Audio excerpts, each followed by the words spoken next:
Hello दोस्तों, नमस्कार। बहुत बहुत स्वागत है आपका हमारे यूट्यूब चैनल हिंदी एकेडमी परिवार में। कैसे हैं आप सब? आशा करते हूँ अच्छे होंगे, स्वस्थ होंगे और खूब मन लगा करके पढ़ाई कर रहे होंगे, अपने लक्ष्य के प्रति निरंतर आगे बढ़ते होंगे। तो दोस्तों, खूब मेहनत से पढ़ाई करिए, तैयारी करिए, क्योंकि आने वाला समय जो है ना, 1-2-3 महीने में टीचर की वैकेंसी बम्पर आने वाली है।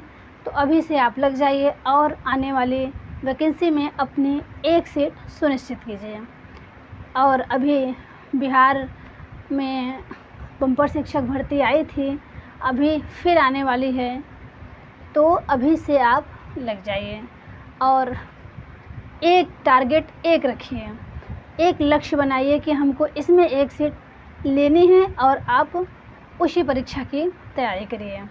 चाहे आपको टीजीटी में देना हो या पीजीटी देना हो या प्राइमरी देना हो या जूनियर देना हो, आप एक लक्ष्य निश्चित कीजिए और उसी पे आप अपनी तैयारी शुरू कर दीजिए। ठीक है? तो चलिए, जो भी भाई बहन हमारे चैनल पे पहली बार हैं वे चैनल को सब्सक्राइब कर लें, बेल आइकन प्रेस कर लें, जिससे हमारे वीडियोज़ की हर नोटिफिकेशन उन्हें मिल जाया करे।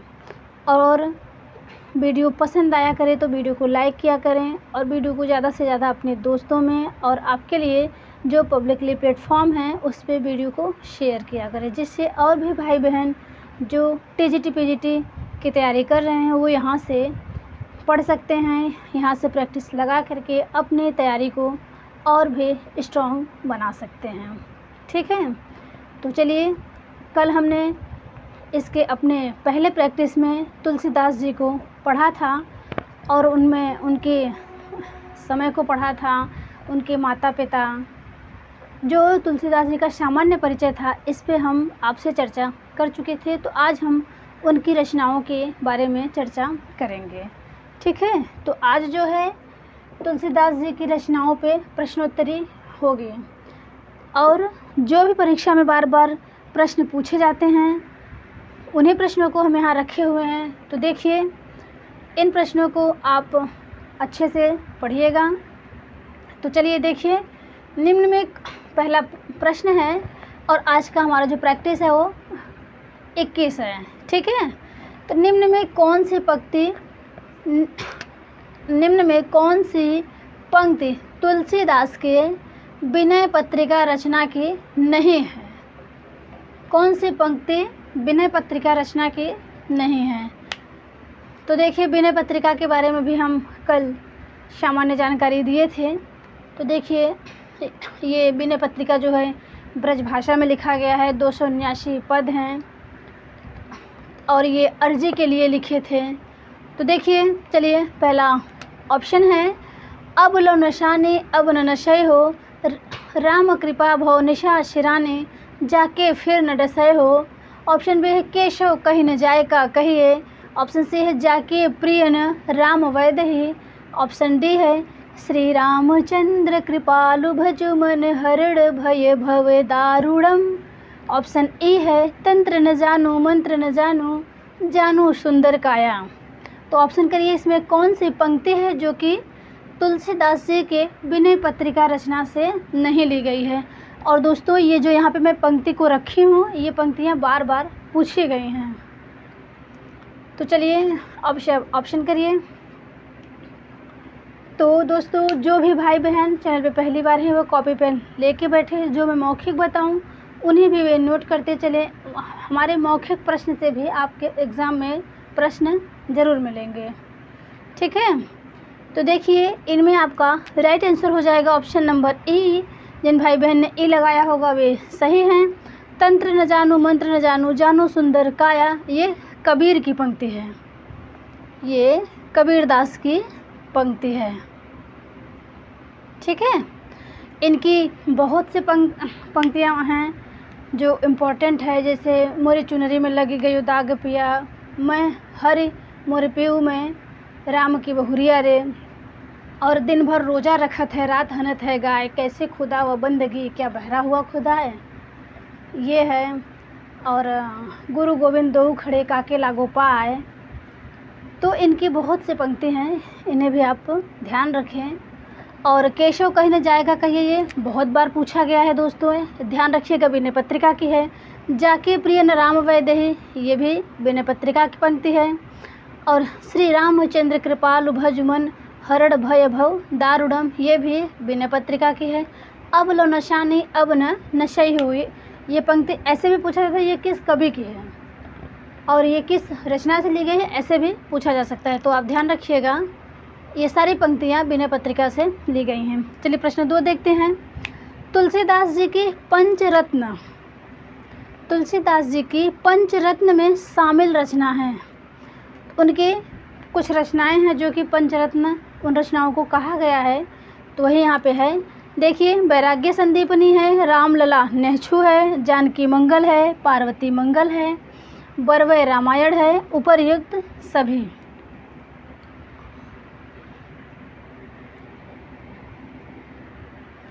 चलिए ऑप्शन करिए।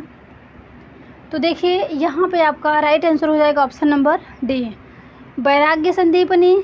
1 हो गया रामलला नेहछू, 2 हो गया जानकी मंगल, 3 हो गया पार्वती मंगल, 4 हो गया बरवय रामायण, 5 हो गया। इन्हीं 5 रचनाओं को पंचरत्न में शामिल किया गया है, पंचरत्न कहा जाता है। तो यही 5 रचना है। प्रश्न 3 देखते हैं। तुलसीदास जी की प्रथम व अंतिम रचना है। देखिए, बरवय रामायण है प्रथम रचना, रामलला नेहछू अंतिम है, ऑप्शन बी है वैराग्य संदीपनी प्रथम रचना है, या फिर कवितावली अंतिम रचना है, रामाज्ञा प्रश्नावली प्रथम रचना है, या फिर गीतावली अंतिम रचना है, या फिर इनमें से कोई नहीं। चलिए ऑप्शन करिए।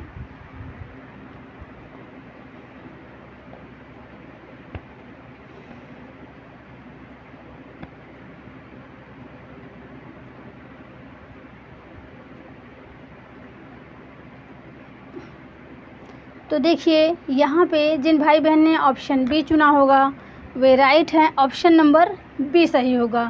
वैराग्य संदीपनी ये प्रथम रचना है और कवितावली जो है ये अंतिम रचना है। ठीक है, तुलसीदास जी की वैराग्य संदीपनी प्रथम रचना है और कवितावली जो है ये अंतिम रचना है। ठीक है, तो चलिए बरवय रामायण की बात करें तो ये बरवय छंद में लिखा गया है। इनको आप सब नोट करते हुए चलिए, ये बरवय छंद में है। ठीक है, बरवय रामायण बरवय छंद में है। रामलला नेहछू की बात करें तो ये सोहर छंद में है। रामलला नेहछू सोहर छंद में है। ठीक है, और वैराग्य संदीपनी की बात करूं तो ये संत महतो की है।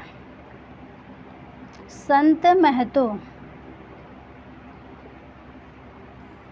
ये वैराग्य संदीपनी रचना संत महतो पे आधारित है। और कवितावली जो रचना है कलिकाल से मुक्ति का वर्णन है, कलिकाल से मुक्ति।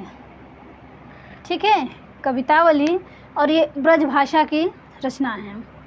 रामाज्ञा प्रश्नावली की बात करूं तो ये जो है रामाज्ञा प्रश्नावली, आपको ध्यान रखिएगा ये ज्योतिष ग्रंथ है। आप लोग लिखने पे ध्यान न दीजिएगा, मैं बोल रही हूँ उसे आप लोग ध्यान दीजिएगा। तो देखिए, बरवय रामायण बरवय छंद में है और रामलला नेहछू सोहर छंद में है, और रामाज्ञा प्रश्नावली जो है वो आपका एक ज्योतिष ग्रंथ है। गीतावली की बात करूं तो इन्होंने तुलसीदास जी ने, देखिए इनसे तुलसीदास से 1-2 क्वेश्चन ज़रूर आते हैं, आप इनको अच्छे से पढ़िए। तुलसीदास जी ने सूरदास के अनुकरण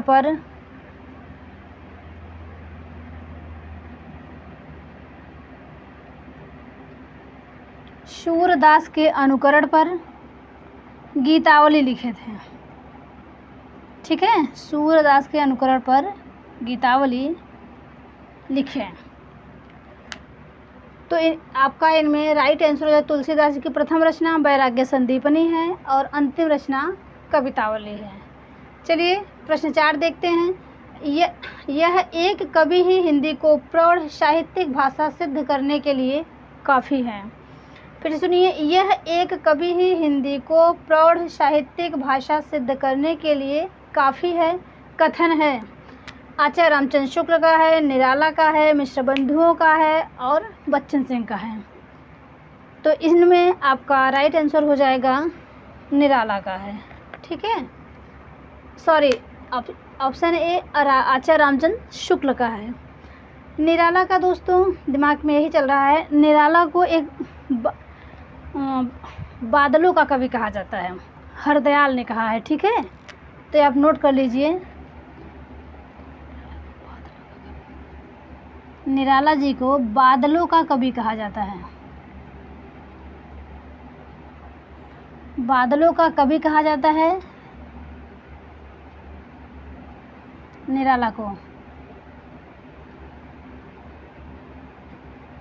और किसने कहा है? तो हरदयाल ने कहा है,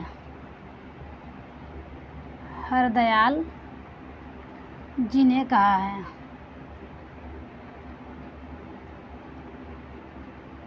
ठीक है, निराला को बादलों का कवि किसने कहा है? तो हरदयाल जी ने कहा है। चलिए स्क्रीनशॉट ले लीजिए, फिर आगे बढ़ें।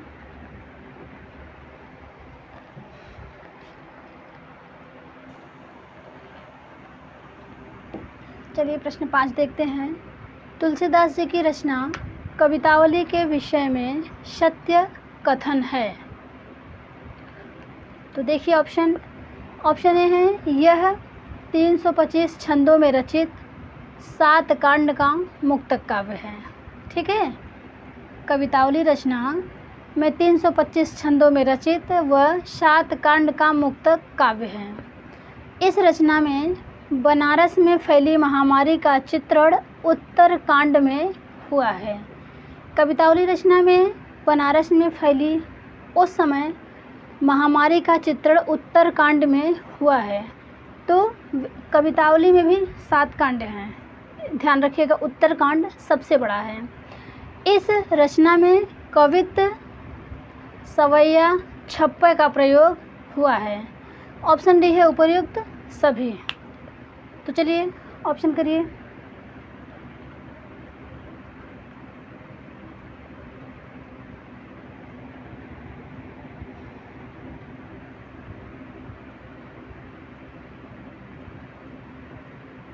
तो देखिए, यह रचना 325 छंदों में रचित 7 कांड का मुक्तक काव्य है, ये सही है। इस रचना में बनारस में फैली महामारी का चित्रण उत्तर कांड में हुआ है, ये भी सही है। और इस रचना में कवित्त, सवैया, छप्पय छंद का प्रयोग हुआ है। और इसकी भाषा की बात करें, ये ब्रज भाषा में है। ठीक है, तो ये आप ध्यान रखिएगा। इनमें हो जाएगा आपका राइट आंसर ऑप्शन डी।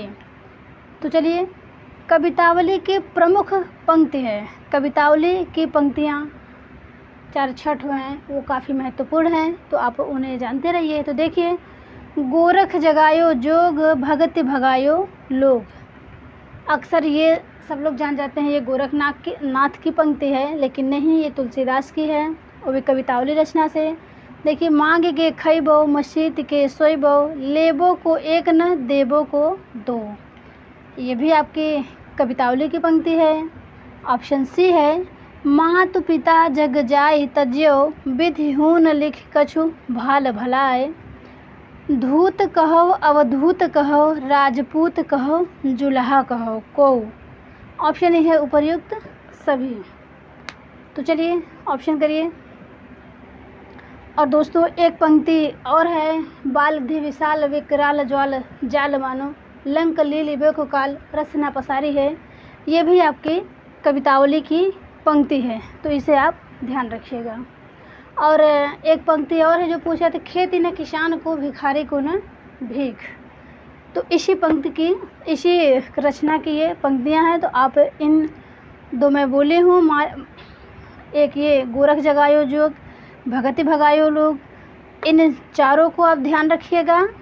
और बाल दे विशाल विकराल ज्वाल जाल मानो, लंक लीली बेको काल रसना पसारी है, ये भी कवितावली की पंक्ति है, ये काफ़ी चर्चित है, तो आप ध्यान रखिएगा। और खेत न किसान को भिखारी खून भीख, ये भी पंक्ति ध्यान रखिएगा। चलिए प्रश्न 7 देखते हैं। निम्न में कौन सी रचना गीति काव्य नहीं है? तो देखिए कौन सी रचना गीति काव्य नहीं है। कृष्ण गीतावली है, विनय पत्रिका है, गीतावली है, बरवय रामायण है। चलिए ऑप्शन करिए आप सब।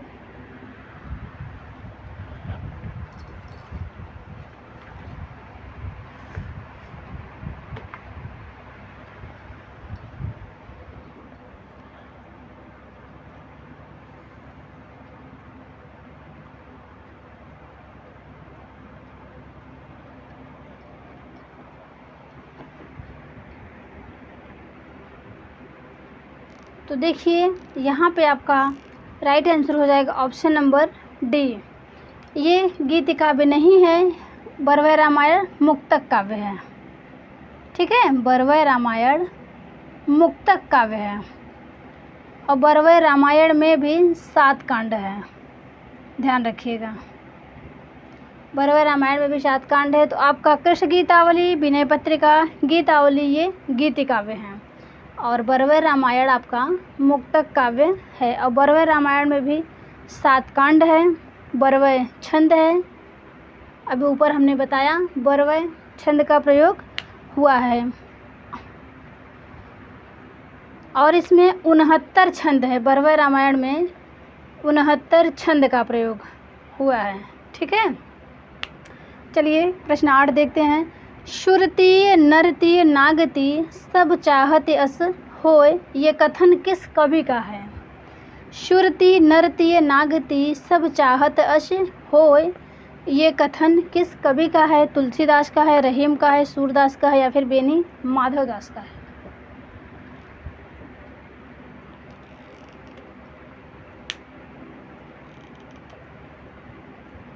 तो देखिए एक बार ये अपने मित्र रहीम को तुलसीदास जी यही पंक्ति लिख के भेजते हैं, सुरती नरती नागती सब चाहते अस कोय। तो इसी के प्रति उत्तर में रहीम दास जी भेजते हैं कि गोद लिए हुलसी फिरें सो तुलसी सुत सोहोय।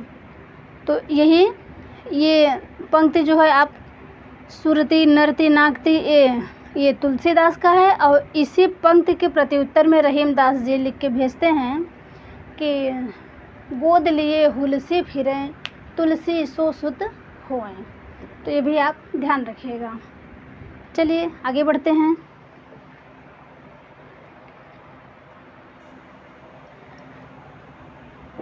चलिए प्रश्न 9 देखते हैं। तुलसीदास जी की रचना गीतावली के विषय में सत्य कथन है। यह रचना 7 कांड में है, 328 पद में लिखी गई है। गीतावली रचना 7 कांड में और 328 पद में लिखी गई है।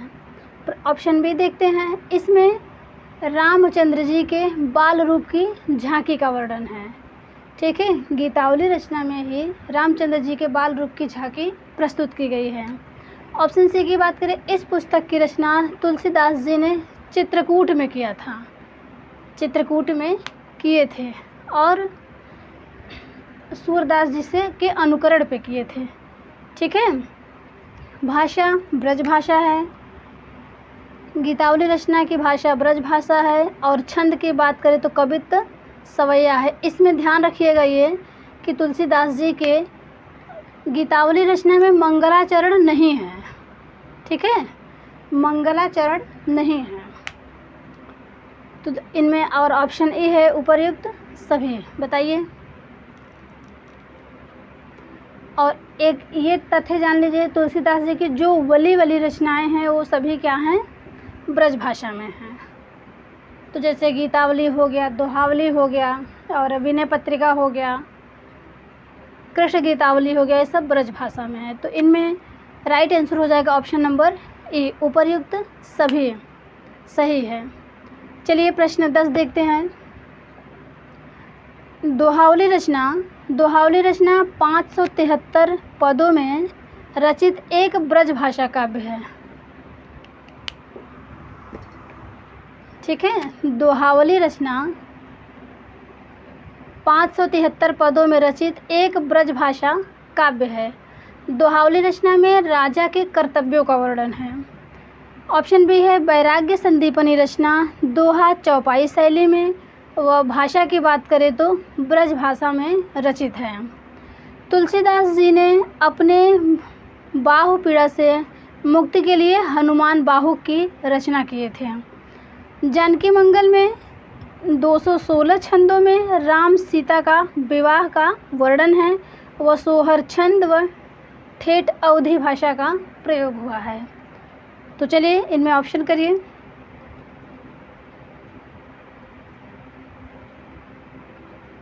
तो ऐसे दोस्तों ऐसे प्रश्न पूछे जाते हैं। तुलसीदास जी ने अभी 2021 में ये प्रश्न बना था, कलिकाल से मुक्ति के लिए तुलसीदास जी ने कौन सी रचना की, बाहुपीड़ा से मुक्ति के लिए। तो ये तथ्य आप जानते रहेंगे तभी आप कर पाएंगे।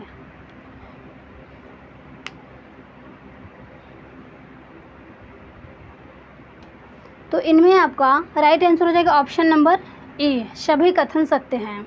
दोहावली रचना 573 पदों में रचित एक ब्रजभाषा काव्य है। इसमें राजा के कर्तव्यों का वर्णन है। वैराग्य संदीपनी रचना दोहा चौपाई में है, वह भाषा जो है वो ब्रज भाषा है। ठीक है। तुलसीदास जी ने अपने बाहुपीड़ा से मुक्ति के लिए हनुमान बाहु की रचना किए थे।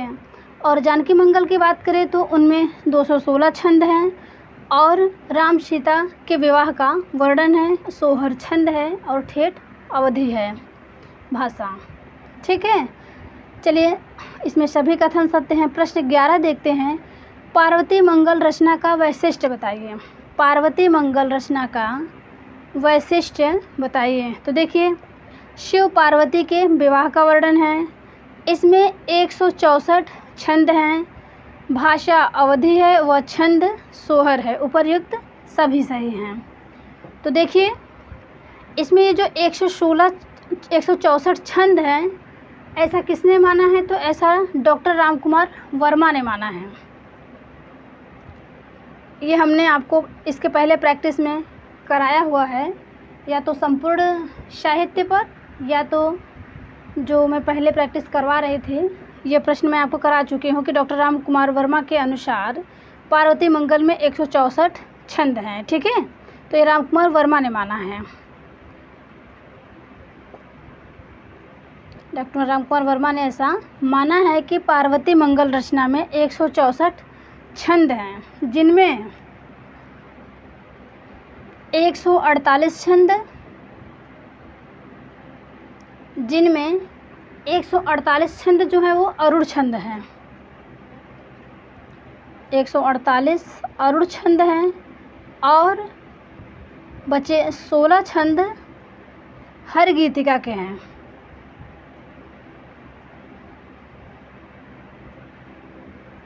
हरि गीतिका के हैं और ये अरूढ़ छंद को ही मंगल छंद भी कहा जाता है।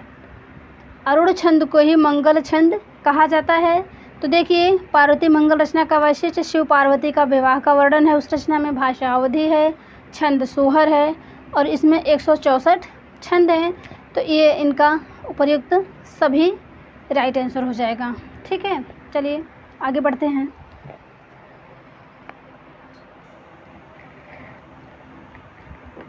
चलिए प्रश्न 12 देखते हैं। तुलसीदास को लोकनायक मानने का प्रमुख लक्षण है। ऑप्शन ए है हिंदू मुस्लिम भावना की एकता, समग्र साहित्य में समन्वय की विराट चेष्टा। ऑप्शन सी है राम कथा का विस्तृत वर्णन। ऑप्शन डी है इनमें से कोई नहीं। चलिए आप सब ऑप्शन करिए। दोस्तों आप सब अपने प्रतिक्रिया आप सब अपनी नहीं देते हैं। मैं बार बार कहती हूँ आप सब कमेंट किया करिए प्रश्न कैसे हैं कैसे नहीं, लेकिन आप लोग अपनी राय देते ही नहीं हैं।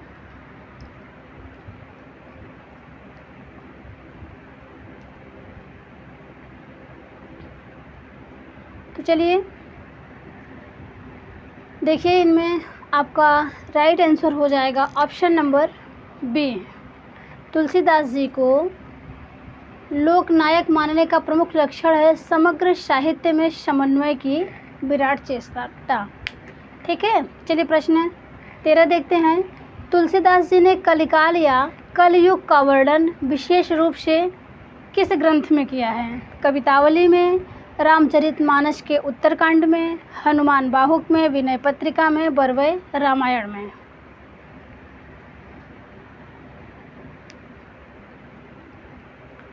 तो देखिए, अभी इसके पहले हमने बताया कि कवितावली में उन्होंने कलिकाल का वर्णन किया है। तो देखिए, तुलसीदास जी ने कलिकाल का वर्णन कवितावली में किया है और रामचरितमानस के उत्तरकांड में। तो आपका राइट आंसर हो जाएगा ऑप्शन ए। हनुमान बाहुक की बात करें तो तुलसीदास जी बाहु पीड़ा से मुक्ति पाने के लिए हनुमान बाहुक की रचना किए थे। और विनय पत्रिका की बात करूँ तो अर्जी के लिए रामचंद्र जी को ये रचना किए थे, अर्जी के लिए। और बरवय रामायण बरवय छंद में लिखा गया था, ठीक है, बरवय छंद में लिखा गया था, अभी ऊपर बताई हूँ। तो ये रहीम से बरवय छंद सीख के तब तुलसीदास जी ने बरवय रामायण लिखी थी। प्रश्न 14 देखिए, हिंदी में रचित राम कथा से संबंधित रचना नहीं है। तो देखिए, हिंदी में रचित राम कथा से संबंधित रचना नहीं है। ईश्वरदास कृत भरत मिलाप व अंगज पैच, नंददास कृत रास पंचाध्यायी, अग्रदास कृत राम ध्यान मंजरी हितोपदेश भाषा, सेनापति कृत कवित्त रत्नाकर। तो बताइए कौन सी रचना में है वो राम का कथा संबंधित नहीं है? तो देखिए, ये सत्यवती कथा की दोस्तों ये याद कर लीजिए आप सब। भरत मिलाप अंगद पैच बहुत बार पूछा गया है। और एक इनकी सूफी प्रेमाख्यानक रचना है सत्यवती कथा, वो भी बहुत पूछी जाती है। तो प्रेमाख्यानक रचना है और भरत मिलाप और अंगद पैच ये राम कथा से संबंधित है। नंददास कृत रास पंचाध्यायी की बात करूँ तो यही आपका राइट आंसर हो जाएगा, ये राम कथा से संबंधित नहीं है। और ये रोला छंद में है, ये भी बहुत पूछा जाता है। ये नंददास की रचना है, रोला छंद में है। इसी रचना को हिंदी का गीत गोविंद भी कहा जाता है। हिंदी का गीत गोविंद भी कहा जाता है। किसने कहा है? तो ये भी जानते ही होंगे आप लोग, वियोगी हरि ने कहा है।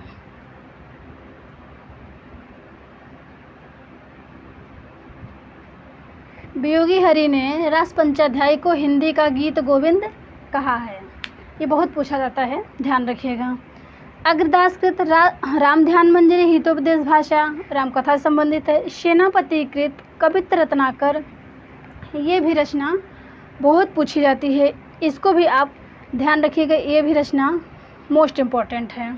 सेनापति के गुरु हीरामणि दीक्षित हैं, ये भी पूछा हुआ प्रश्न है, हीरामणि दीक्षित। और सेनापति का प्रिय अलंकार श्लेष है, ये भी जानते रहिए। और जो कवित्त रत्नाकर रचना है इसमें 5 तरंग हैं। तो चलिए, और मेरे ख्याल से 394 छंद भी है इसमें। चलिए प्रश्न 15 देखते हैं, और ये आज का सेशन का ये अंतिम प्रश्न है। और बाकी जो तुलसीदास की अभी रचनाएं बची हुई हैं, जैसे आपका रामचरितमानस है, इस पर विस्तृत चर्चा करना है।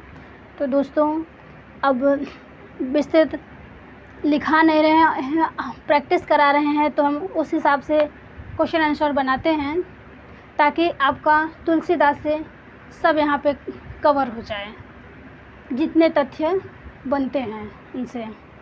चलिए, तो देखिए, तुलसीदास जी को कविता कानन का सबसे बड़ा वृक्ष किसने माना है? ये तथ्य है, तुलसीदास जी को कविता कानन का सबसे बड़ा वृक्ष किसने माना है? तो विजयेंद्र स्नातक हैं, बच्चन सिंह हैं, डॉक्टर उदय भानु सिंह हैं, आचार्य रामचंद्र शुक्ल हैं और हजारी प्रसाद द्विवेदी हैं। चलिए ऑप्शन करिए।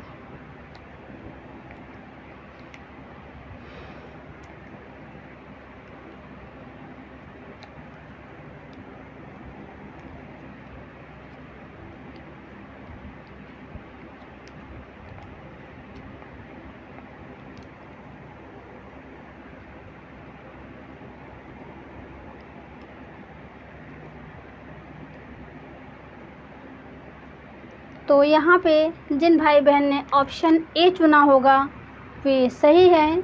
तुलसीदास जी को कविता कानन का सबसे बड़ा वृक्ष विजेंद्र स्नातक ने कहा है। ठीक है, बच्चन सिंह की बात करूँ, एक बच्चन सिंह है और एक हैं लाला भगवान देन। इनको रूपकों का बादशाह कहा है, बच्चन सिंह और देखिए बच्चन सिंह और लाला भगवान देन।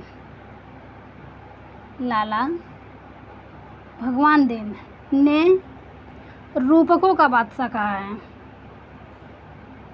रूपकों का बादशाह कहा है।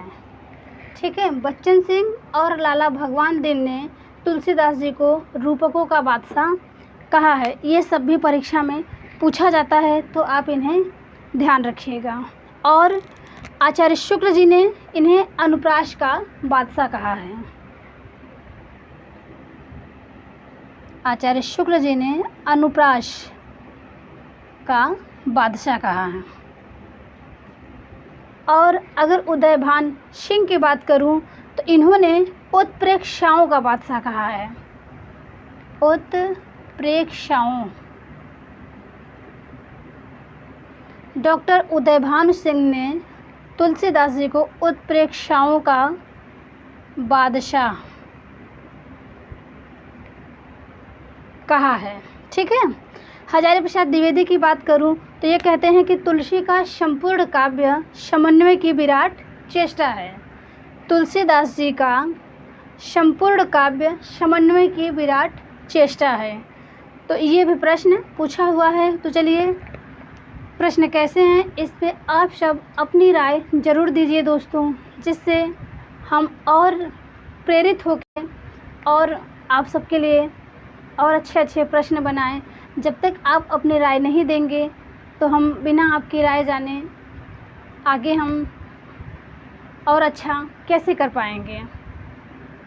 ठीक है, और अगर वीडियो आप सबको पसंद आया हो तो वीडियो को एक लाइक करिएगा और दोस्तों हमें सपोर्ट करिएगा।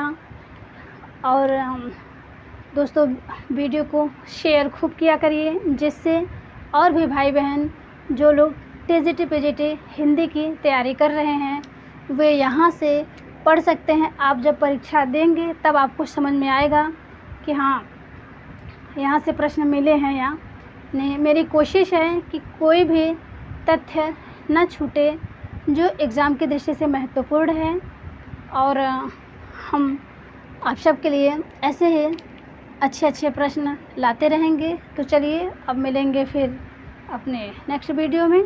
दीजिए इजाज़त, तब तक के लिए नमस्कार।